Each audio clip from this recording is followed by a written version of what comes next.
Argentina llegó a la final donde reanudó su amistad con Uruguay. El gol de Héctor Castro, que puso el 4-2 de la victoria para Uruguay, es el único gol que sobrevivió en una filmación. Uruguay, el primer ganador de la Copa del Mundo con sus 2 triunfos olímpicos, ganaba su tercer título del mundo.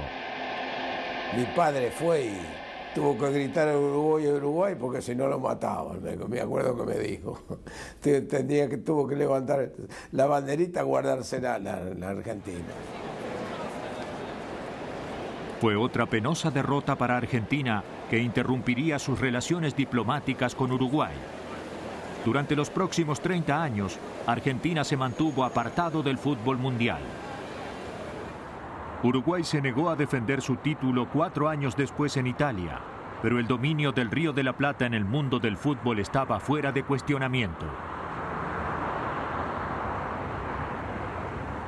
En Uruguay, los 3 títulos del mundo eran explicados como otro ejemplo de su fortaleza intrínseca, conocida localmente como la garra charrúa. La garra charrúa es la idiosincrasia nuestra, es de todo uruguayo, no solo jugador de fútbol, sino de todo uruguayo. Siempre quiere ir a más, siempre quiere llegar primero. El ejemplo más famoso de la garra charrúa se vio en la Copa del Mundo de 1950 en Brasil. Brasil era el favorito para vencer a Uruguay en la final que tuvo lugar en el flamante estadio Maracaná.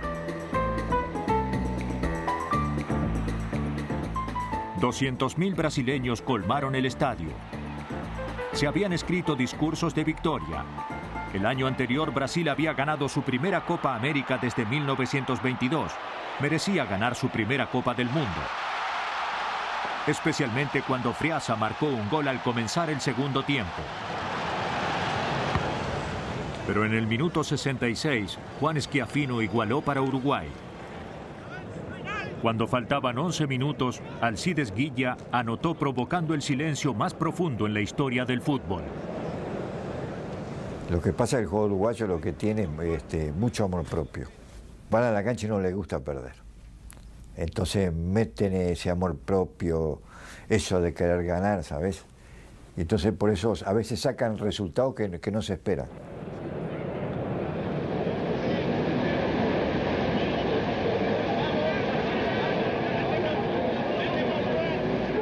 Lloraba, la gente lloraba.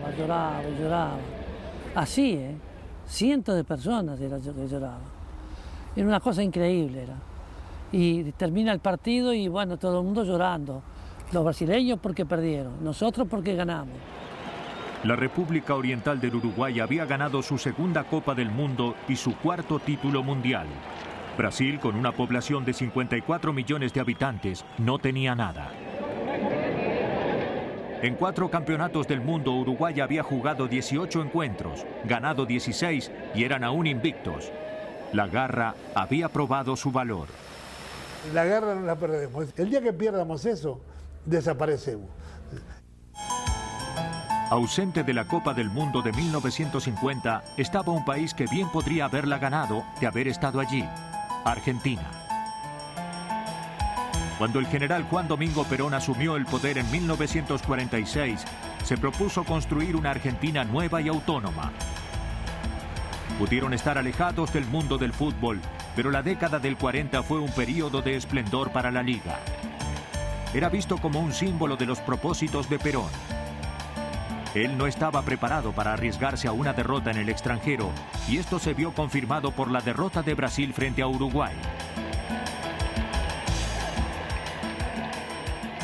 La escena de luto colectivo que fue esa derrota, tal vez aquí también impactó. Perón vio eso, cómo influye una derrota en un fútbol, influye en un pueblo, y seguramente no quiso que eso se viviera aquí. Cuando Argentina hizo su primera aparición en Europa en las Olimpiadas de 1928, su goleador Raimundo Orsi fue inmediatamente contratado por la Juventus. Nunca volvió a jugar para Argentina. En efecto, en la Copa del Mundo de 1934, Orsi jugó para el seleccionado italiano junto con otros 2 ex compañeros del equipo argentino. Todos eran descendientes de italianos y eran considerados repatriados por Mussolini. Incluso en la final contra Checoslovaquia, Orsi marcó el gol del empate en el triunfo de Italia por 2-1. El resentimiento por haber perdido a sus mejores jugadores y el temor de perder aún más fue el principal factor de la actitud aislacionista de Argentina a partir de 1930.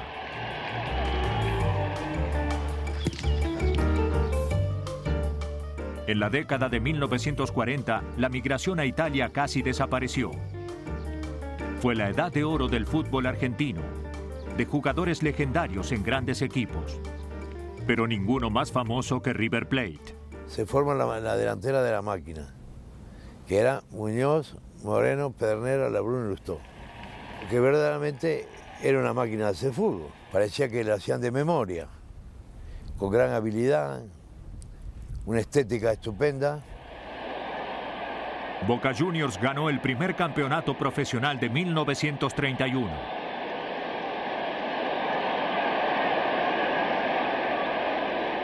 Perón hizo todo lo que pudo para alentar el auge del fútbol.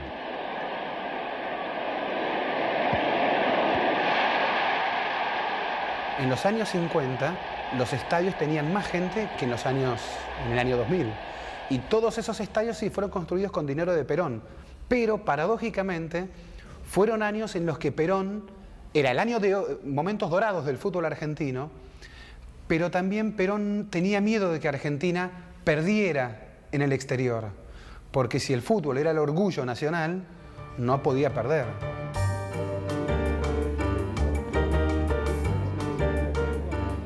Al promediar los años 50, tras una ausencia de 8 años, Argentina logró el campeonato sudamericano.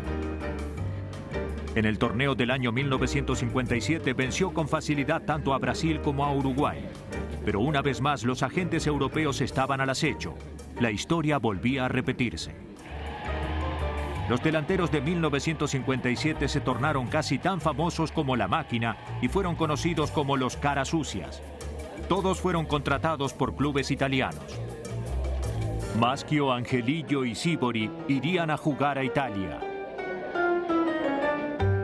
Todo ocurrió el año anterior a que Argentina hiciera su largo y esperado regreso a la Copa del Mundo.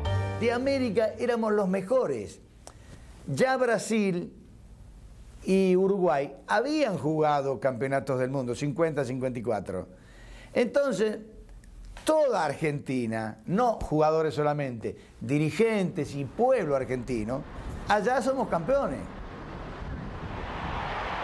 El regreso de Argentina a la Copa del Mundo de Suecia en 1958 fue una amarga decepción. Los largos años de aislamiento habían tenido un grave efecto. A pesar de comenzar en ventaja frente a Alemania Occidental, pronto fueron derrotados por los europeos. No era jugar lo mismo con los sudamericanos que con los europeos, que con un fútbol simple, inclusive hasta torpe, nos ganaron con una facilidad tremenda. ¿Por qué? Porque no sabíamos marcar. Sabíamos con la pelota, pero nadie hablaba de cómo marcar o nadie hablaba de jugar de primera. No, si a vos te daban la pelota, vos tenías que demostrar todo lo que sabías con ella. Argentina perdió con Alemania Occidental y fueron aplastados 6-1 por Checoslovaquia. Fue un torneo que cambió el carácter del fútbol argentino para siempre. El fútbol sufre una agresión cultural desde ese momento. Empiezan a decir que para poder ganar había que prepararse y se le empieza a dar, en vez de acompañar con una preparación física la creatividad, el talento y la imaginación del futbolista argentino, se transforman los equipos en equipos de lucha y de combate, y desde ese lugar era imposible ganarle a nadie porque no era nuestro estilo.